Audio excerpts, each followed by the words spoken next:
back to my channel Learn Smart Coding. In this video we are going to talk about the spread operator. The spread operator and the rest parameter are similar.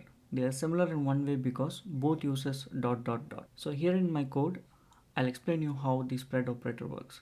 So the spread operator works in such a way that when we wanted to spread the array across different variables, we will be able to use the spread operator. So here there's a function which accepts 3 parameters and returns the addition of 3 parameters.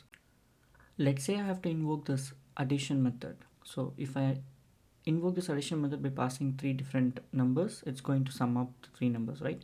So in case there are more parameters, I don't need to separate this with a comma. So instead, let me have a variable of array type.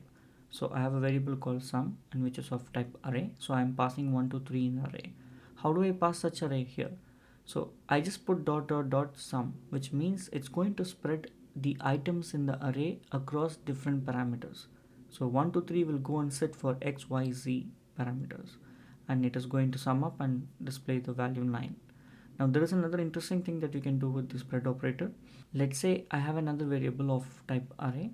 So in this I'm going to assign some value, and what I can do is in the middle of the array I can actually apply this spread operator and spread the array 153 between this array also.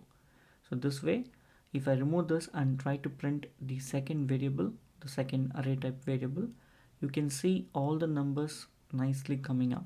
So this is how you can build array as well. So you can put more numbers, and then if you save the results, it's going to add all the items into the array. Thanks for watching. If you like my video, don't forget to subscribe my channel, like it, share it, comment it, and never forget to click on the bell icon.